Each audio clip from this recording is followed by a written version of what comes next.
Hello बच्चों, welcome to Sanjay Pandey classes. Sanjay Pandey classes के इस ऑनलाइन प्लेटफॉर्म पर मैं पीयूष मिश्रा आप सभी का स्वागत करता हूं। बेटा आज जो मैं पढ़ाऊंगा, आज आपको मैं सेंटर ऑफ ग्रेविटी और uniform circular motion ICSE 10th physics का सेकंड और थर्ड पार्ट कंप्लीट करूंगा। बेटा इसका फर्स्ट पार्ट जिसमें मैं आपको फोर्थ चैप्टर का मूवमेंट ऑफ फोर्स पढ़ा, ऑलरेडी फर्स्ट पार्ट में इसको पढ़ा चुका हूँ। तो अगर आप बेटा सेंटर ऑफ ग्रेविटी इसका पहले वाला लेक्चर आपने नहीं देखा तो इसका फर्स्ट पार्ट आप जरूर देख करके तब आप सेंटर ऑफ ग्रेविटी शुरू करिएगा। तो चलिए बेटा शुरू करते हैं हम आपको फिजिक्स आईसीएसई 10th का फोर्थ चैप्टर का second part centre of gravity, और इसी लेक्चर में बेटा यूनिफॉर्म सर्कुलर मोशन भी करेंगे। तो बेटा चलिए शुरू करते हैं सेंटर ऑफ ग्रेविटी। तो बेटा इसके पहले मैं आपको इस चैप्टर में क्या पढ़ा रखा हूँ, इसमें पढ़ाया था बेटा movement of force. Movement of force में आपको बताया था बेटा मूवमेंट ऑफ फोर्स किसके इक्वल होता है, मूवमेंट ऑफ फोर्स या बेटा टॉर्क। मूवमेंट ऑफ फोर्स या टॉर्क जो होता है बेटा मैं आपको ऑलरेडी बता चुका हूं कि ये दो क्वांटिटी पे डिपेंड करता है। एक होता है बेटा magnitude of the force applied into बेटा क्या करते थे परपेंडिकुलर डिस्टेंस फ्रॉम द, दूसरा क्या करते थे perpendicular distance from the axis of rotation. तो बेटा आपको मैं बता चुका हूं ऑलरेडी कि मूवमेंट ऑफ फोर्स या टॉर्क किस पे डिपेंड करती है, force into perpendicular distance from the axis of rotation पे डिपेंड करता है। बेटा अब देखिए इसी फॉर्मूले को यूज करके बेटा हम कई सारी बॉडियों का क्या करेंगे बेटा सेंटर ऑफ ग्रेविटी निकालना चाहेंगे। सेंटर ऑफ ग्रेविटी बेटा होता क्या है, इसको समझाने का सबसे अच्छा तरीका है कि मैं आपको एक बात बताऊं। जैसे सेंटर ऑफ ग्रेविटी बेटा कैसे समझेंगे कि सेंटर ऑफ ग्रेविटी क्या होता है। तो सेंटर ऑफ ग्रेविटी की बेटा पहले देखते हैं कि क्या होता है, पहले सेंटर ऑफ ग्रेविटी होता क्या है समझ लेते हैं, फिर कैसे कैलकुलेट करते हैं वो सब देखते हैं। तो बेटा सपोज कर लेते हैं ये हमारे पास एक कोई बॉडी है। सेंटर ऑफ ग्रेविटी क्या होगा बेटा, एक ऐसा पॉइंट होगा जिसके अबाउट अगर इसको मैं पिविट कर दूं तो ये बॉडी क्या हो जाए बेटा, ये बॉडी अगर बैलेंस हो जाए उस पॉइंट के अबाउट क्या हो जाए, अगर ये बॉडी बैलेंस हो जाती है तो उस पॉइंट को ही हम क्या बोल देते हैं बेटा सेंटर ऑफ ग्रेविटी बोल देते हैं। यानी सेंटर ऑफ ग्रेविटी क्या होता है, एक पॉइंट होता है किसी भी बॉडी के, में भी उसके अंदर भी हो सकता है बेटा वो पॉइंट और आउटसाइड द बॉडी भी हो सकता है। मींस मास के उस बॉडी के अंदर भी होगा, कॉन्स्टिट्यूएंट पार्टिकल्स में भी हो सकता है या आउटसाइड द बॉडी भी हो सकता है। लेकिन उस पॉइंट के अबाउट बेटा जो algebraic sum of movement of all forces होगा, algebraic sum of movement of all forces होगा बेटा, उसकी वैल्यू क्या होनी चाहिए बेटा, 0 होनी चाहिए। यानी उस पॉइंट के अबाउट जितनी भी फोर्सेस लग रही हैं बेटा, यानी कि जितने भी मूवमेंट हो रहे हैं चाहे वो क्लॉकवाइज या एंटी क्लॉकवाइज, उनका जो अलजेब्रिक सम है बेटा वो कितना होना चाहिए, 0 होना चाहिए। यानी कि बॉडी कैसी होनी चाहिए बेटा, बैलेंस होनी चाहिए। जैसे सपोज कर लीजिए इस रॉड की बात करते हैं। सपोज करते हैं बेटा इसकी जो लेंथ है वो 1 मीटर या 100 सेंटीमीटर है। अब बेटा इस रॉड को मैं इस पॉइंट पे क्या करता हूँ, यहाँ से इसको बैलेंस करने की कोशिश करूँगा। तो क्या बेटा ये बॉडी बैलेंस है क्या, नहीं। क्यों, क्योंकि बेटा इस पॉइंट पे जब मैं इसको पाइवेटेड करूँगा तो इधर का जो मूवमेंट होगा, इधर जितनी भी फोर्सेस होंगी बेटा, जैसे ये बॉडी जो है, पहली चीज़ कोई भी बॉडी जो होती है बेटा वो बहुत सारे एटम्स और मॉलिक्यूल से मिलकर के बनी होती है, यानी कि बहुत सारे उसके कॉन्स्टिट्यूएंट पार्टिकल्स होते हैं। क्योंकि बेटा इधर जो बॉडी के कॉन्स्टिट्यूएंट पार्टिकल्स हैं उनका वेट किधर लग रहा होगा बेटा, डाउनवर्ड डायरेक्शन में लग रहा होगा। अगर इनका वेट डाउनवर्ड डायरेक्शन में लग रहा है तो ये सब मिल करके बेटा क्या करेंगे, ये सब मिल करके क्लॉकवाइज मूवमेंट क्रिएट करेंगे बॉडी में। और इधर के जो पार्टिकल होंगे बेटा, इस पिवटेड पॉइंट के इस साइड जो पार्टिकल होंगे वो इधर से मूवमेंट क्रिएट करने की, मूवमेंट ऑफ फोर्स क्रिएट करने की कोशिश कर रहे होंगे। तो बेटा क्योंकि इधर जो फोर्स लग रही है, यानी कि जो एंटी क्लॉकवाइज मूवमेंट की वैल्यू है बेटा वो क्लॉकवाइज मूवमेंट से क्या है, बहुत ही लेस है। तो क्या होगा बेटा, ये जो बार होगा ये किधर बेंड कर जाएगा, ये क्लॉकवाइज डायरेक्शन में बेंड कर जाएगा। और इस कंडीशन में बैलेंस नहीं होगा तो इसका मतलब ये है बेटा ये जो पॉइंट है उसको हम सेंटर ऑफ ग्रेविटी नहीं बोल सकते हैं।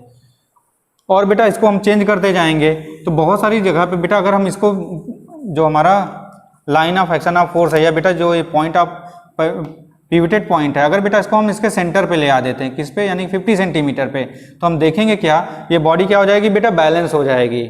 ये बॉडी क्या हो जाएगी, यहाँ पे 50 सेंटीमीटर पे अगर इसको इस पॉइंट पे बेटा पिवट करेंगे तो ये क्या हो जाएगी, बैलेंस हो जाएगी। तो जिस पॉइंट के अबाउट बेटा ये बॉडी क्या हो जाती है, बैलेंस हो जाती है, उसी पॉइंट को हम क्या बोल देते हैं, सेंटर ऑफ ग्रेविटी बोल देते हैं। यानी कि बेटा कोई अगर 100 सेंटीमीटर का यूनिफॉर्म बार है तो उसका जो सेंटर ऑफ ग्रेविटी होता है कहाँ पे आ जाता है, 50 सेंटीमीटर, यानी कि उसके मिड पॉइंट पे आ जाता है। जैसे ये मार्कर जो है बेटा, अगर इसको यूनिफॉर्म लेते हैं तो इसका सेंटर ऑफ ग्रेविटी फाइंड करने के लिए सबसे पहले क्या करेंगे बेटा, इसको हम पिवट करने की कोशिश करेंगे। तो देखिए जैसे इसको हम मिड पॉइंट पे रखे, तो ये मिड पॉइंट पे जैसे इसको पुट किया बेटा, ये क्या हो गया, बैलेंस हो गया। तो इसका मीनिंग ये हुआ कि जो इसका सेंटर ऑफ ग्रेविटी होगा बेटा इस मार्कर का कहाँ होगा, इसके मिड पॉइंट पे। अगर इसको बेटा थोड़ा सा इस साइड करते हैं तो ये क्या होगा, इस साइड रोटेट कर जाएगा एंटी क्लॉकवाइज डायरेक्शन में, और इस साइड रखेंगे बेटा तो इस साइड ये मूवमेंट करेगा, इस साइड टिल्ट हो जाएगा क्लॉकवाइज डायरेक्शन में। यानी कि बेटा ये पॉइंट और ये पॉइंट इसके सेंटर ऑफ ग्रेविटी नहीं है। यानी कि सिंपल तरीके से अगर हम बोलें बेटा सेंटर ऑफ ग्रेविटी किसी भी बॉडी का क्या होता है, तो centre of gravity is a point inside or outside the point, centre of gravity is a point inside or outside the body where the algebraic sum of movement of all the forces acting on the body become equal to 0। यानी कि बेटा centre of gravity क्या होता है, एक point होता है, किसी भी बॉडी के अंदर होगा या पॉइंट बॉडी के बाहर होगा, उस पॉइंट के अबाउट बेटा जो algebraic sum of movement of all forces होगा वो क्या होना चाहिए, उसकी वैल्यू 0 होनी चाहिए। अब एक तरीके से इसको बेटा अच्छे से एक एग्जाम्पल से आपको समझाते हैं। तो हम देखते क्या है बेटा, सपोज कर लेते हैं बेटा ये बॉडी है, हमने बेटा 9th क्लास में पढ़ रखा है कि जितने अर्थ एटमॉस्फेयर के अंदर जितने भी पार्टिकल्स हैं बेटा, उन पार्टिकल्स को अर्थ क्या कर रही है, फोर्स ऑफ ग्रेविटी से अपनी ओर अट्रैक्ट कर रही है। तो बेटा जैसे ये अगर इस बॉडी को देखें तो ये बॉडी क्या है बेटा, बहुत सारे पार्टिकल से, बहुत सारे मॉलिक्यूल से मिलके बनी है। अगर ये क्या है, छोटे छोटे पार्टिकल से मिलके बने हैं। इन्हीं पार्टिकल्स को सपोज कर लीजिए बेटा W1, W2, W3, W4, W5, W6, W7 and so on, ऐसे बेटा बहुत सारे पार्टिकल्स में इसको ब्रेक कर देते हैं। तो हमको पता है बेटा अर्थ क्या करती है, जितने भी उसके अर्थ एटमॉस्फेयर के अंदर बेटा जितने भी पार्टिकल होते हैं उनको क्या करती है, फोर्स ऑफ ग्रेविटी से अट्रैक्ट करती है। तो जब बेटा इस बॉडी को अर्थ क्या करेगी बेटा, अट्रैक्ट कर रही होगी टुवर्ड्स इट्स सेंटर, तो क्या होगा बेटा, तो जितनी भी फोर्सेस, क्योंकि बेटा ये जो बॉडी है, ये जो ऑब्जेक्ट है, इसकी जो साइज है अर्थ के साइज से क्या है बेटा बहुत ही स्मॉलर है। तो जितनी भी फोर्सेस एक्ट कर रही हैं बेटा उनको हम क्या अज्यूम कर सकते हैं, parallel toward the centre of the earth. तो सपोज कर लेते हैं बेटा इस पार्टिकल को W1 फोर्स है वो अट्रैक्ट कर रही है, इस वाले पार्टिकल को W2, और इनकी जो फोर्स है बेटा वो क्या किधर है, toward the centre of the earth. इस फोर्स को बेटा W3 से अट्रैक्ट कर रही है। ऐसे इस पार्टिकल को बेटा W7, W6, W5, W4 and so on. इस फोर्सेस से बेटा इस बॉडी को अर्थ क्या कर रही है, अपनी सेंटर की ओर अट्रैक्ट कर रही है। अब बेटा सेंटर ऑफ ग्रेविटी हमको अगर फाइंड करना है तो हम क्या करेंगे बेटा, हम क्या करते हैं, अगर बेटा वो पॉइंट जहाँ पे इन फोर्सेस का अगर हम क्या करते हैं बेटा, अब इसको हम क्या करेंगे बेटा, बॉडी को पाइवेटेड करते हैं। सपोज करते हैं बेटा इस पॉइंट के अबाउट पाइवेटेड करने की कोशिश करेंगे। तो बेटा इस पॉइंट के अबाउट इधर देखिए, तो ये जो W1 और W2 होगा बेटा ये किधर मूवमेंट करेगा, क्योंकि बेटा इस पॉइंट का जो लाइन ऑफ एक्शन है या लाइन ऑफ रोटेशन है बेटा ये होगा, तो ये दोनों पॉइंट इस साइड लाई कर रहे हैं। और मैं आपको बताया था बेटा इसके पहले वाली क्लास में कि अगर बेटा पिवटेड पॉइंट से इस साइड फोर्स लग रही तो ये किधर ले जाती है, ये बेटा एंटी क्लॉकवाइज डायरेक्शन में ले जाएंगे। तो W1 और W2 क्या कर रहे होंगे बेटा, एंटी क्लॉकवाइज डायरेक्शन में मूवमेंट कर रहे होते हैं, जबकि बेटा W3, 4, 5 और W6, 7 ये किधर कर रहे होंगे बेटा, क्लॉकवाइज डायरेक्शन में बॉडी को रोटेट कर रहे होंगे। अगर बेटा movement of force due to W1 and W2 become equal to किसके बेटा, इन दोनों का जो मूवमेंट ऑफ फोर्स है W1 और W2 का, अगर ये इक्वल हो जाए किसके, W3, W4, W5, W6, W7 and so on, जितने भी इधर पार्टिकल हैं, अगर दोनों का बेटा मूवमेंट ऑफ फोर्स इक्वल हो जाता है, उस कंडीशन में ये पॉइंट क्या बन जाएगा बेटा, सेंटर ऑफ ग्रेविटी बन जाएगा। अदरवाइज बेटा ये पॉइंट जो होगा ये सेंटर ऑफ ग्रेविटी नहीं होगा। तो अगर बेटा हम देखें किसी भी पॉइंट का सेंटर ऑफ ग्रेविटी निकालें, सपोज कर लेते हैं बेटा ये पॉइंट नहीं था, तो हम सपोज कर लेते हैं ये जो पॉइंट है बेटा, यहाँ पे हम अगर इस बॉडी को पाइवेटेड करते हैं इस पॉइंट के अबाउट, तो अगर इस पॉइंट के अबाउट करते हैं तो बेटा W1, W2 और W3 देखते हैं कि बेटा किधर कर रहे हैं मूवमेंट, एंटी क्लॉकवाइज डायरेक्शन में, बाकी सब किधर कर रहे हैं, क्लॉकवाइज डायरेक्शन में। अगर इस कंडीशन में ये बॉडी क्या हो जाती है बेटा, बैलेंस हो जाती है, यानी कि बेटा algebraic sum of movement of all forces क्या हो जाता है, बिकम इक्वल टू 0। क्योंकि बेटा हमने आपको पढ़ाया था कि जब वो एंटी क्लॉकवाइज मूवमेंट होता है इसको क्या लेते हैं, पॉजिटिव लेते हैं, और क्लॉकवाइज को क्या लेते हैं बेटा, निगेटिव लेते हैं। तो जब भी हम सम करेंगे बेटा सारे के सारे जितने भी इसमें वेट है, जितनी भी फोर्सेस हैं, क्योंकि बेटा वेट क्या है, एक फोर्स ही होता है, क्योंकि वेट अगर हम बात करें वेट W क्या होता है बेटा, mg, अब फोर्स क्या होता है बेटा, फोर्स होता है मास इनटू एक्सेलरेशन। तो बेटा अगर हम वेट को देखें तो m क्या है, mass of the body same, और ये बेटा यहाँ पे g क्या है, एक्सेलरेशन ड्यू टू ग्रेविटी, यही सेम। यहाँ पे बेटा ये एक्सेलरेशन हमारा एक्सटर्नल था और यहाँ पे g क्या है बेटा, एक्सेलरेशन ड्यू टू ग्रेविटी। तो अगर बेटा दोनों को कंपेयर करें तो ये भी एक्सेलरेशन है और ये भी एक्सेलरेशन है, तो जो वेट ऑफ द बॉडी होता है क्या बन जाता है, फोर्स। और बेटा जिस पॉइंट पे पिवोटेट कर रखे होंगे उससे पास ऑन और उससे जो परपेंडिकुलर डिस्टेंस होगा वो क्या हो जाएगा, डिस्टेंस हो जाएगा, और दोनों का जो प्रोडक्ट होगा वो क्या आ जाता है, मोमेंट ऑफ फोर्स। यानी कि बेटा सेंटर ऑफ ग्रेविटी किसी भी बॉडी के अंदर वो पॉइंट होगा जिसके अबाउट, जैसे सपोज कर लेते हैं ये पॉइंट है, तो इस पॉइंट के अबाउट बेटा जितने भी इसके पार्टिकल्स हैं वो क्या कर रहे होंगे, ड्यू टू इट्स मास एक वेट एग्जर्ट कर, और बेटा मास इन पार्टिकल के पास मास है और क्या है बेटा, gravitational acceleration due to gravity भी है, तो ये पार्टिकल कैसा बिहेव कर रहे हैं, ऐसा फोर्स एक्ट कर रहे हैं उस पॉइंट के अबाउट। बेटा इन पार्टिकल्स जब ये फोर्स एक्ट कर रहे हैं toward the centre of the earth, तो बेटा ये क्या क्रिएट कर रहे हैं, ये मूवमेंट ऑफ फोर्स क्रिएट कर रहे हैं। अगर बेटा मूवमेंट ऑफ फोर्स क्या आ रही है, जितने भी फोर्सेस वहाँ पे मूवमेंट ऑफ फोर्सेस जितने भी due to weights of the particle जितने भी एक्ट कर रहे हैं, अगर उनका अलजेब्रिक सम क्या आ जाए बेटा, जीरो आ जाए, यानी कि बेटा algebraic sum of movement due to weight of the body, algebraic sum of movement due to weight of the body, movement algebraic sum of movement due to weight of the body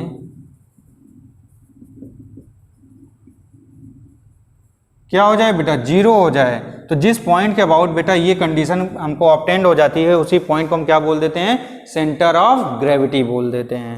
तो इससे बेटा हमें ये समझ में आ गया कि सेंटर ऑफ ग्रेविटी होता क्या है बेटा, कोई भी पॉइंट बॉडी के इनसाइड में भी हो सकता है या आउटसाइड होगा जिसके अबाउट मूवमेंट ऑफ फोर्स या movement of algebraic sum of movement of forces due to all the particles become equal to zero. बेटा जितने भी उसमें पार्टिकल्स हैं उन सभी का जो मूवमेंट ऑफ फोर्स होगा उन सब का अगर बेटा अलजेब्रिक सम कर दें, वो अगर जीरो आ जाए तो उसी पॉइंट को हम क्या बोल देते हैं बेटा, सेंटर ऑफ ग्रेविटी बोल देते हैं। तो ये रहा आपको सेंटर ऑफ ग्रेविटी। अब बेटा कुछ एग्जांपल्स देखते हैं जो जिसका हमको सेंटर ऑफ ग्रेविटी बेटा क्या करता है, हमारे एग्जाम में पूछता है। तो बेटा देखते हैं सेंटर ऑफ ग्रेविटी, किसी भी बॉडी का सेंटर ऑफ ग्रेविटी क्या होगा बेटा, जैसे अगर हम कोई बेटा क्या करते हैं बार ले लेते हैं, यूनिफॉर्म बार, तो इसका सेंटर ऑफ ग्रेविटी क्या होगा बेटा, एक ऐसा पॉइंट होना चाहिए जिसके अबाउट जो algebraic sum of movement of all the particles है वो क्या हो जाए, इक्वल टू जीरो आ जाए। तो ये कहाँ पे होगा बेटा, इसके सेंटर पे होगा। या आप यूँ बोल सकते हैं बेटा एक ऐसा पॉइंट जिसके अबाउट जितने भी मूवमेंट हैं, क्लॉकवाइज मूवमेंट और एंटी क्लॉकवाइज मूवमेंट क्या हो जाए बेटा, इक्वल टू जीरो आ जाए। यानी कि जो हमारा बॉडी है वो किस में आ जाए बेटा, बैलेंस कंडीशन में आ जाए, जो प्रिंसिपल ऑफ बैलेंस को फॉलो कर ले। जो इस पॉइंट के अबाउट बेटा प्रिंसिपल ऑफ बैलेंस फॉलो हो जाता है उसी पॉइंट को हम क्या बोल देते हैं, सेंटर ऑफ ग्रेविटी बोल देते हैं। तो बेटा कोई यूनिफॉर्म लीनियर बार है तो उसका सेंटर ऑफ ग्रेविटी कहाँ पे होगा, उसके सेंटर पे होगा। अगर कोई सर्कल है तो इसका सेंटर ऑफ ग्रेविटी कहाँ होता है बेटा, उसके ज्योमेट्रिक सर्कल पे होता है। सर्कल का बेटा सेंटर ऑफ ग्रेविटी कहाँ पे होता है, उसके ज्योमेट्रिक सर्कल पे होता है। कोई रेक्टेंगल है तो रेक्टेंगल का बेटा सेंटर ऑफ ग्रेविटी कहाँ पे होता है, जिस पॉइंट पे बेटा उसके डायगोनल्स क्या करते हैं, बाइसेक्ट करते हैं। ये क्या हो जाएगा, किसी रेक्टेंगल का बेटा सेंटर ऑफ ग्रेविटी हो जाएगा। स्क्वायर का सेंटर ऑफ ग्रेविटी कहाँ पे होगा बेटा, जहाँ पे उसके स्क्वायर के डायगोनल एक दूसरे को बाइसेक्ट करेंगे।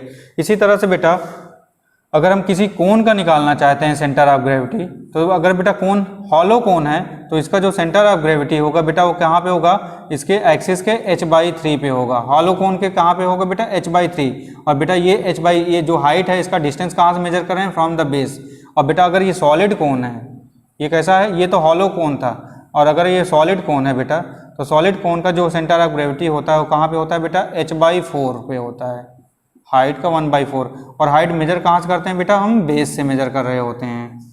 इसी तरह से बेटा किसी सिलेंड्रिकल बॉडी का जो सेंटर ऑफ ग्रेविटी होता है बेटा, उसका जो मिड पॉइंट से पास होने वाली एक्सिस है उसके मिड पॉइंट पे होता है। यानी कि एक्सिस, सिलेंडर की जो एक्सिस होगी बेटा उसके सेंटर से उसका मिड पॉइंट पे होगा। इस तरह से बेटा हमारे पास कुछ ऑब्जेक्ट्स हैं जिनका, इन सारे ऑब्जेक्ट्स का सेंटर ऑफ ग्रेविटी क्या करना होता है, फाइंड करना होता है। सॉलिड स्फीयर या बेटा या सॉलिड स्फीयर है बेटा या हॉलो स्फीयर है, उसका सेंटर ऑफ ग्रेविटी कहाँ होता है बेटा, उसके ज्योमेट्रिक सेंटर पे होता है। रिंग का बेटा या सर्कल का बेटा सेंटर ऑफ ग्रेविटी कहाँ पे होगा, उसके ज्योमेट्रिक सर्कल पे होगा। इस तरह से बेटा हमको याद रखना कि डिफरेंट, तो इसमें दो टाइप के क्वेश्चन आ सकते हैं बेटा। पहला आपको definition of the centre of gravity पूछ सकता है, और दूसरा बेटा हमको कुछ ऑब्जेक्ट दे देगा, उनका सेंटर ऑफ ग्रेविटी हमसे जानेगा। तो ये आपको देखना है, ये हो गया आपका सेंटर ऑफ ग्रेविटी। और बेटा इस चैप्टर का जो थर्ड पार्ट है उसमें हमको पढ़ना है linear, difference between linear and uniform circular motion. तो इसी चैप्टर का बेटा जो थर्ड पार्ट है वो है हमारा यूनिफॉर्म सर्कुलर मोशन।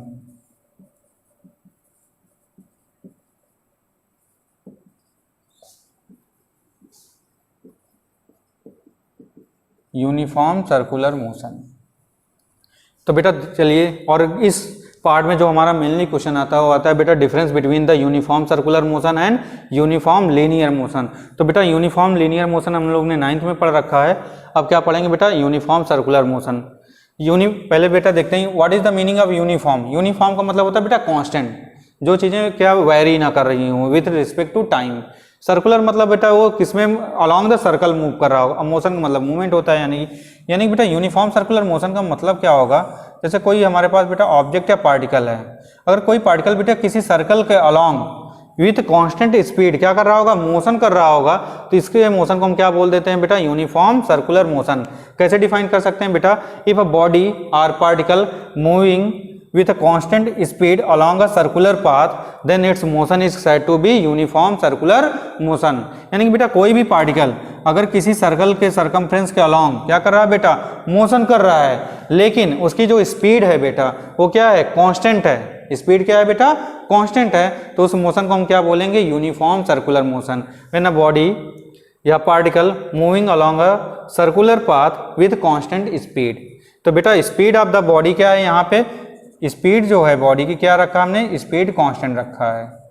अगर बेटा कोई बॉडी क्या कर रही है, विथ कांस्टेंट स्पीड मूव कर रही है और सर्कुलर पाथ पे मूव कर रही है, तो उसके मोशन को हम क्या बोल देते हैं, यूनिफॉर्म सर्कुलर मोशन बोल देते हैं। और बेटा जब कोई बॉडी विथ कांस्टेंट स्पीड एक स्ट्रेट लाइन में मूव कर रही होती है, तो जो उसका मोशन होता है बेटा उसको हम क्या बोल देते हैं, यूनिफॉर्म लीनियर मोशन।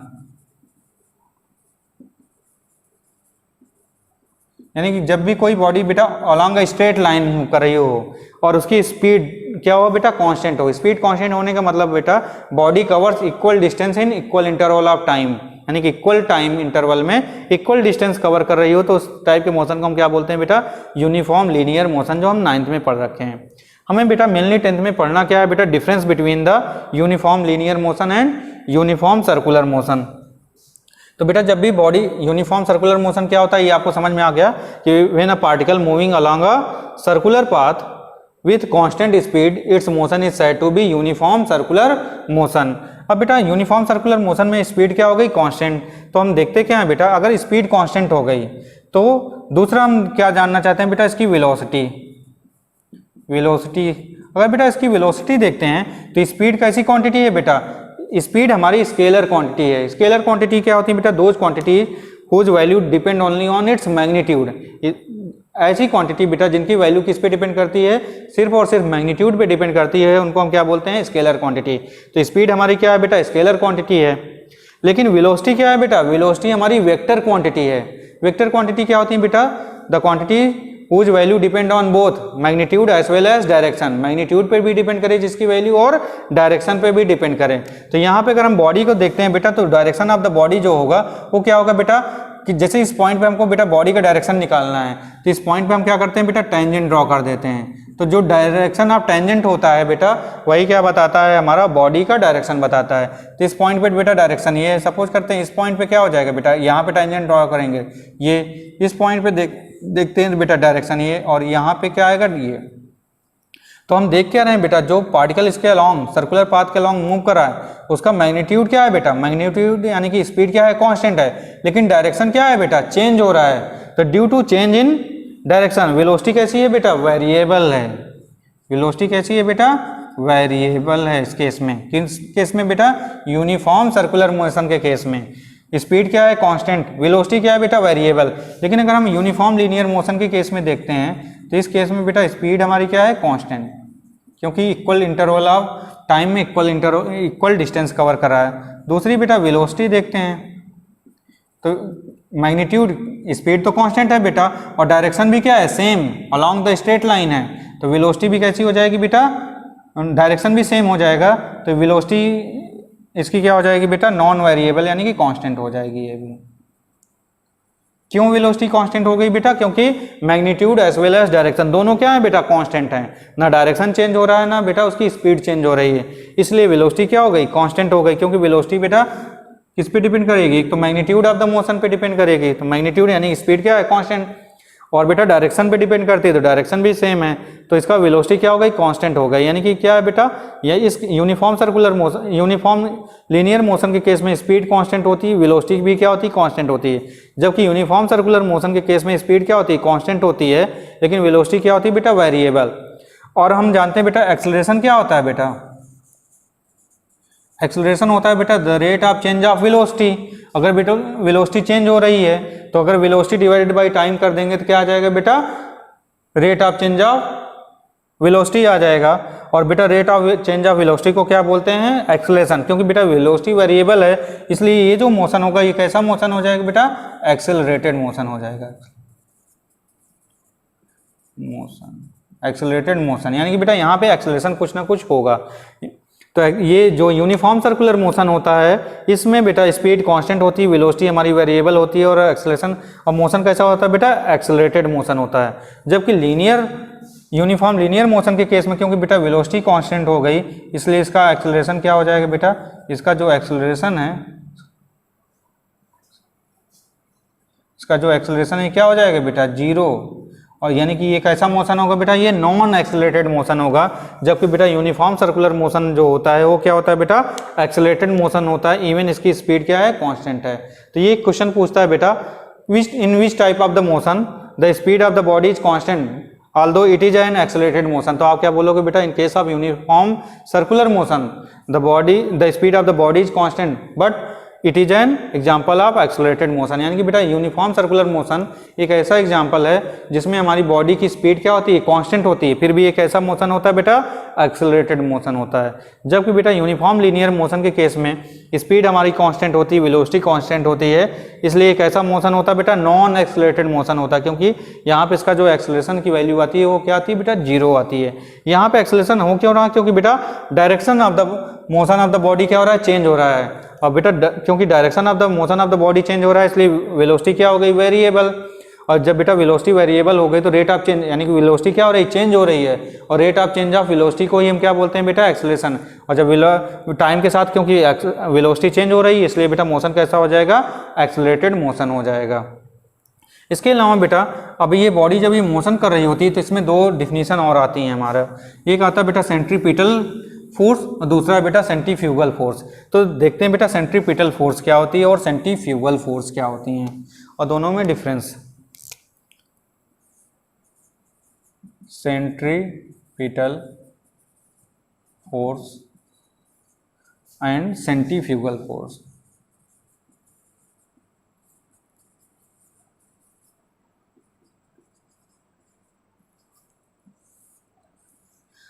बेटा जब भी कोई बॉडी यूनिफॉर्म सर्कुलर मोशन कर रही होती है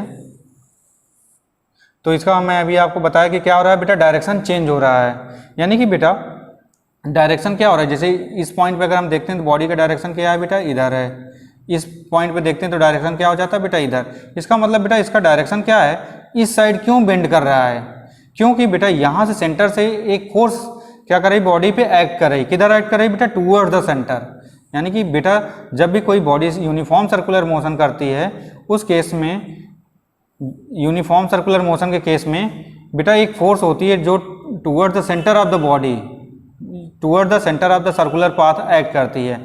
वो फोर्स जो बेटा toward the centre of the circular path act करती है उसी फोर्स को हम क्या बोल देते हैं बेटा, सेंट्रीपिटल फोर्स बोल देते हैं। यानी कि बेटा सेंट्रीपिटल फोर्स को हम कैसे डिफाइन कर सकते हैं, in uniform circular motion beta yeah when in a case in which a body is doing circular motion the force acted towards the center of the body, the force which acted towards the center of the circular path is called as centripetal force। यानी कि बेटा centripetal force एक force होती है जो किधर act करती है, toward the centre of the circular path, circular path के सेंटर की ओर जो फोर्स एक्ट कर रही होती है बेटा, इसी को हम क्या बोल देते हैं, सेंट्रीपिटल फोर्स बोल देते हैं। एग्जाम्पल बेटा जैसे सोलर सिस्टम ले लेते हैं, तो अर्थ क्या कर रही बेटा, अर्थ क्या कर रही, सन के सराउंडिंग में रोटेट कर रही, अर्थ क्या कर रही बेटा, सन के चारों ओर घूम रही। क्यों?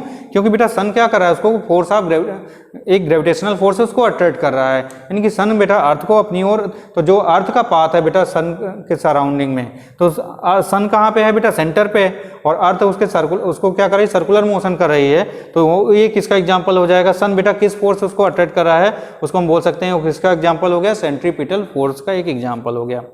अब दूसरा देखते हैं बेटा सेंट्रीफ्यूगल फोर्स। अब बेटा ये जो बॉडी है, अभी आपको मैं बताया कि बेटा जब भी कोई बॉडी सर्कुलर मोशन करती है तो सर्कुलर पाथ के सेंटर की ओर एक फोर्स उस बॉडी को एक फोर्स सेंटर की ओर अट्रैक्ट कर रही होती है, उसी फोर्स को हम सेंट्रीपिटल फोर्स बोल देते हैं। लेकिन बेटा वो बॉडी अगर सिर्फ इधर ही फोर्स लगे तो बॉडी को किधर आना चाहिए था बेटा, सेंटर की ओर आना चाहिए था, लेकिन बॉडी क्या करती है बेटा, कांस्टेंट उसी सर्कुलर पाथ को फॉलो कर रही होती है। इसका मतलब बेटा एक इमेजिनरी फोर्स होगी जो किधर एक्ट कर रही होगी बेटा, away from the centre of the body act कर रही होती है। तो जो इमेजिनरी फोर्स किधर बेटा एक्ट कर रही होती है, away from the centre of the body, उसी फोर्स को हम क्या बोल देते हैं बेटा, सेंट्रीफ्यूगल फोर्स बोल देते हैं। यानी कि बेटा in circular motion the force which acted away from the centre of the body is called as centrifugal force. यानी कि बेटा जब भी कोई बॉडी यूनिफॉर्म सर्कुलर मोशन या बेटा सर्कुलर मोशन कर रही होती है, तो the force which acted toward the centre of the body, toward the centre of the circular path, the force acted towards the center of the circular path is called as centripetal force. अब बेटा the force which acted away from the center of the circular path is called as centrifugal force. तो बेटा इस तरह से मैंने आपको ICSE 10th का फोर्थ चैप्टर कंप्लीट किया। बेटा इसके न्यूमेरिकल्स करिएगा, जो न्यूमेरिकल्स ना आए हमें आप इस नंबर पे 9415614156 पे क्या कर सकते हो, मैसेज कर सकते हो। और बेटा फिर मैं अभी इसका बेटा ये आपका ये सेकंड, इस फोर्थ चैप्टर का बेटा ये सेकंड पार्ट था, इसका एक पार्ट और मैं आपको लेके आऊँगा जिसमें मैं इस चैप्टर के बहुत सारे न्यूमेरिकल सॉल्व कराऊंगा। तो बेटा इन दोनों चैप्टर्स को पहले, इस दोनों पार्ट्स को आप अच्छे से देख लीजिएगा, उसके बाद न्यूमेरिकल्स ट्राई करिएगा। और इसके जो डिफिकल्ट न्यूमेरिकल्स हैं बेटा, जो ICSE के बोर्ड एग्जाम में आ चुके हैं, उसको मैं नेक्स्ट वीडियो में अपने इस चैप्टर के न्यूमेरिकल पार्ट को आपको अच्छे से डिस्कस करूंगा। ओके बेटा, thank you for watching this video.